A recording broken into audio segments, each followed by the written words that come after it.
All right, welcome to Strive for 25, and this is our savings equation series in which we're going to be interviewing a number of individuals and families about what they're doing to generate more income to help them reach their goals. And I am so excited to have Michelle and Hakeem Kareem on with us to share with their journey and what they're doing and share their insights. And they are in the DC area in Maryland, and I'll give it to them to kind of introduce themselves, and we'll go from there. I'm Hakeem. I'm a WMATA Metro Transit employee. Been doing this, well, I'm a beginner actually, as far as with the investment property, and trying to see how far I can go with it, or we can go with it. And I'm Michelle. I work for the authority also.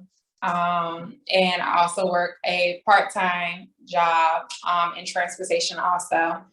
And we are just branching out together with our idea of starting the investments for the properties.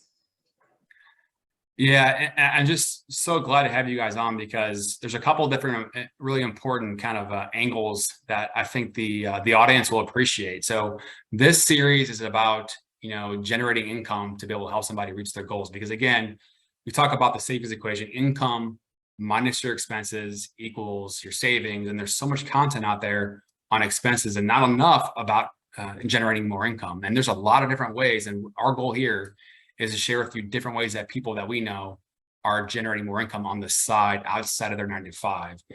And so, Michelle, you're talking about, you also work at WMATA, and then your additional job is in the same field, right? Same industry? Yes. Can you explain kind of, how you got there and then why you started that job and how long?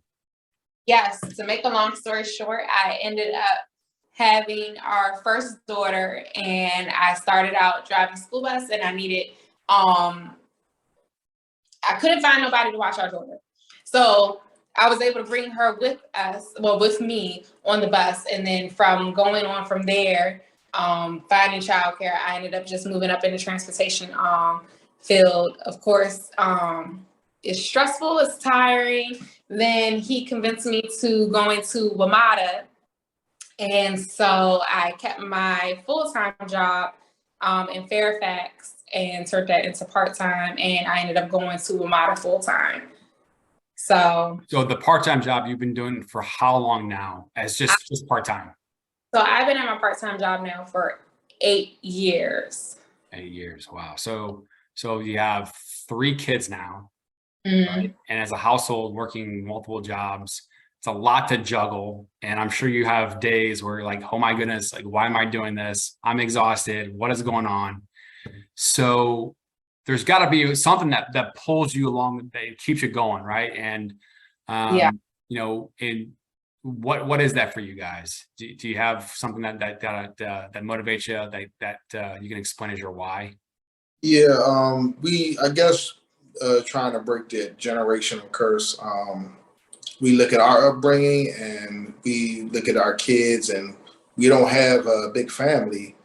So we want to show them a different light, so they're educated in a different field as far as financial literacy. To see it's more than one way. You don't have to work hard all your life and then retire. Be kind of broken down and tired. That there's other ways to advance yourself, just by educating yourself.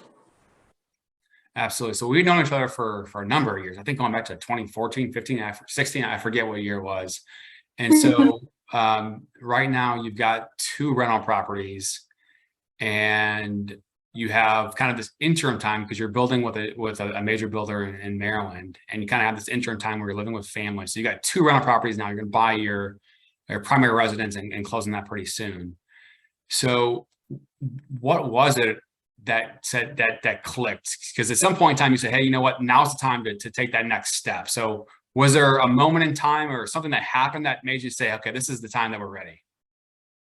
So just as you know, just a whole long quick story. Just being financially crazy, me, Joel, always buying stuff, doing crazy stuff, and then moving from house to house and doing the typical thing, always ending up buying a car, buying furniture, buying all these material things. When we sold our last home that we lived in, we literally sat in a driveway for 30 minutes, driving Stephanie probably crazy, sitting here trying to figure out how can we save our house and turn it into money or whatnot. And not that it wasn't something that we had already talked about. We had already talked about it before, but we just didn't think about actually putting it into the works. And so then as we were trying to figure out, like, okay, will we be able to profit off the house or will we not? And then to bring it all down, it was like, no, you're not going to be able to profit off of this home. So go ahead and sell this home and look for another home in this price range. And if you find one in this price range, use half of that money, well, not half, but use some of that money and put it into the property, put half of it down and turn it into an investment loan. And that's what ended up starting. And I think within like a week of selling our home, we ended up finding the townhouse. And it just like took off from there. Yeah. And what's so interesting in that story is that you reached a point where, hey, there's an opportunity here to do something and take kind of this plan for real estate and take it to the next level. And one of the things that we talk about is that when you have the range of the types of properties for rentals, you have kind of that almost like a sweet spot where, hey, if it's too big of a property or too high of a price of a property, you're not going to have as much of a demand for rent for it. If it's too low, you're going to have maybe the type of clientele that you don't really want to have. And there's that kind of middle ground sweet spot, the right price, the right demand, the right quality of tenants. And that was kind of how we kind of envisioned it. And, fast forward, you go through the steps and it all worked out and you got the property. And that kind of dovetails into this last one that you purchased, the townhouse. And you were sharing with me some of the things that you maybe have learned with the process of, okay, now this is a rental. We're going to find a renter, get a lease, manage it. And I think a lot of it you've been doing on your own, but you did rely on a realtor initially. So is there any advice that you would give to somebody if they were going through that process of, hey, this is going to be my rental that I'm going to manage on my own? I would say once you get to that point and, not get cold feet, it's easy to talk yourself out of it. When you realize all the, because you feel like you're going to feel like you're throwing money away in the beginning, because you're like, how is it going to benefit me when I can go buy this nice car or, go, pay off all these bills and live great. So you're not going to really see the reward at the beginning. So I would say that would be the first thing, not to get cold feet, and also, not to get too personal with the property. Understand that it is a business, not something you're going to live in. So to look from a consumer's viewpoint. And some of the tools and resources, can you share with us any things that you would recommend or advise something for somebody to check out, some tools or resources that helped you guys along that process? Yeah, I would say have a good relationship with contractors in all fields that do, because that's a real big part of it. Because everything, when you're talking about buying used properties, they're going to usually need some sort of maintenance. So having good relationships with those people, your tax people, your accountant. Yeah, and we got a lot of insight from our accountant also with how, you had to make sure that you had your leasing license and, whether if you were to do Section 8 or whether you was just rent, to the public or whatever. Yeah, definitely have a really good accountant that's actually not just about taking your money, but actually that has been there and done that also. Yeah, and the ability to have an open dialogue and get a hold of the person. Oh yeah, I've seen where, hey, you can't even get a hold of your CPA, and that can be frustrating. Mm-hmm. Mm-hmm. What was the system that you guys used for the checks and the background and credit checks? What was that system called again? AVAL, AVAIL, and it was like in the top 5 for best rental programs. Was it programs or what did they call it? Yeah, interface. It was new to us, so, you know, we were surprised that they even. But had super apps. simple, very easy to use, and it's literally a 1, 2, 3 step process. And it's based by the individual state's laws. So if you're in, it would use those laws and guidelines. So Cool. it takes. And we'll have some information in the description below as well. Again, one of the things we talk about is everyone has their own journey, everyone has their own path, and how you get there and what that inspiration is can be different. It comes at different times.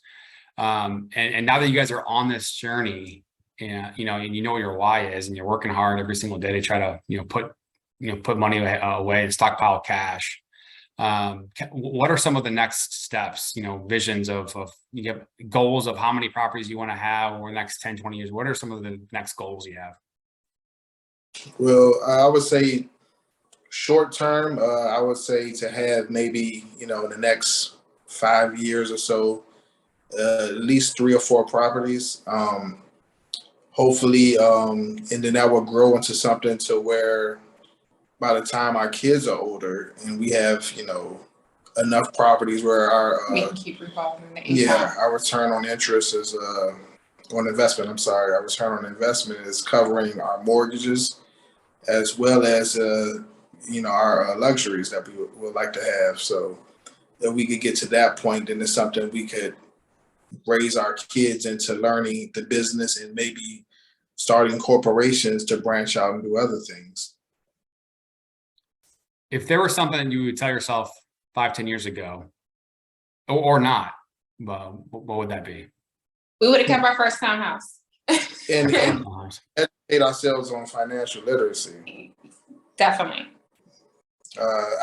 Since we started the process, I've read a lot of books on investment and financial literacy, just learning all the kinks and twists. So just to see how a lot of the successful people how they do it, and learning how you don't have to use banks as much when you have property with equities and use your own. That's awesome. I mean, this is just such good stuff. Definitely appreciate you guys coming on and sharing some insight and some of the tips and tools and processes that you guys are doing to reach your goals and on your own journey. But that's pretty much it. Thank you so much. Just wanted to say thank you for coming on with us today, and we'll have to have you guys back on maybe at some point in the future and see kind of what else is going on and as things progress with your own journey. Thanks for having us. All right.